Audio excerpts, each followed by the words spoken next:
Assalamualaikum warahmatullahi wabarakatuh. Perkenalkan, nama saya Pujadi Rahmawatin dan teman saya Muhammad Hendra Putra Sanjaya. Kami dari Sekolah Tinggi Ekonomi Bisnis Islam Al-Rasyid dari Prodi Perbankan Syariah dengan matkul manajemen aset dan liabilitas. Di sini akan mempresentasikan tentang gambaran umum ALMA. Apa sih itu ALMA? ALMA merupakan kepanjangan dari Asset Liability Management, yaitu serangkaian tindakan dan prosedur yang dirancang untuk mengontrol posisi keuangan. Dan isu-isu keamanan dan kesehatan merupakan bagian penting dari definisi ALMA tersebut. Fokus manajemen aset dan liabilitas adalah mengkoordinasikan portofolio aset atau liabilitas bank guna memaksimalkan profit bagi bank dan hasil yang dibagikan kepada para pemegang saham dalam jangka panjang dengan memperhatikan kebutuhan likuiditas dan prinsip kehati-hatian. Yang selanjutnya yaitu resiko-resiko ALMA. Setiap usaha bank pada umumnya dihadapkan pada resiko-resiko berikut, yaitu yang pertama, credit risk. Apa sih credit risk? Yaitu resiko debitur tidak akan memenuhi kewajibannya tepat pada waktunya atau lalai membayar. Yang kedua, pricing risk, yaitu resiko keuangan sebagai akibat perubahan tingkat suku bunga yang bisa dalam bentuk menurunnya margin dari penanaman atau kerugian sebagai akibat menurunnya nilai aktiva. Yang ketiga yaitu liquidity risk, adalah resiko bahwa bank tidak akan dapat memenuhi kewajibannya pada waktunya atau hanya dapat memenuhi kewajiban melalui pinjaman darurat. Yang keempat yaitu contingent risk, adalah resiko yang timbul sebagai akibat transaksi kontingen, misalnya kayak pembukaan LC atau bank garansi dan kontrak valuta asing yang berjangka. Masuk yang ketiga yaitu fungsi utama ALMA.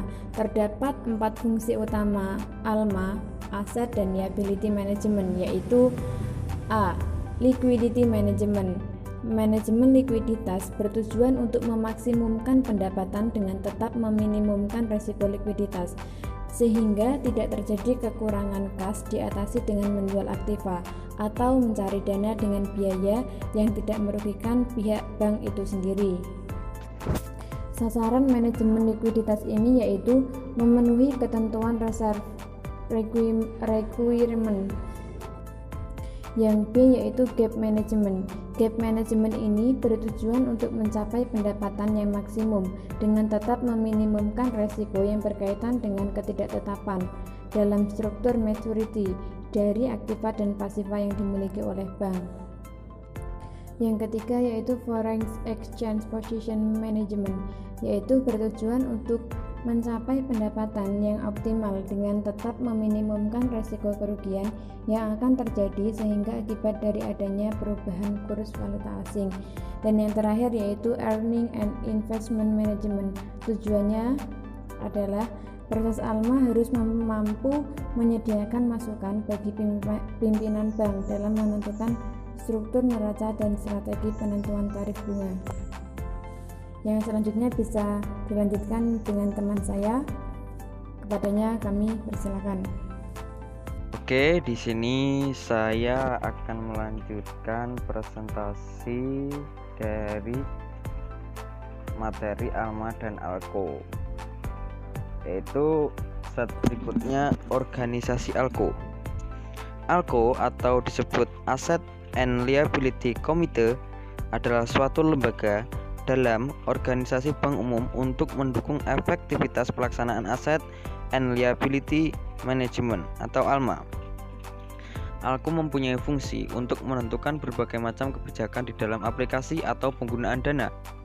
ALMA, Asset Liability Management Committee, yang pada dasarnya merupakan suatu tim yang keanggotaannya terdiri dari berbagai unsur keahlian di bank seperti ahli ekonomi, penyerahan dana, bendaharawan, kredit. Yang selanjutnya yaitu hubungan ALMA dan ALCO, yaitu keberhasilan Asset Liability Management atau ALMA tergantung pada koordinasi serta partisipasi seluruh bagian yang terlibat dalam komite untuk menangani masalah-masalah yang menjadi tanggung jawabnya.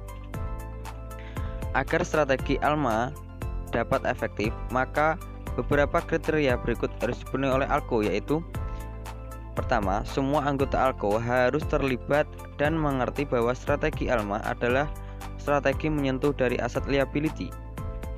Yang kedua, semua anggota ALKO harus terlibat dalam pencapaian anggaran yang direncanakan. Yang ketiga, semua anggota ALKO harus berpandangan luas dan saling mendukung tanpa prasangka buruk.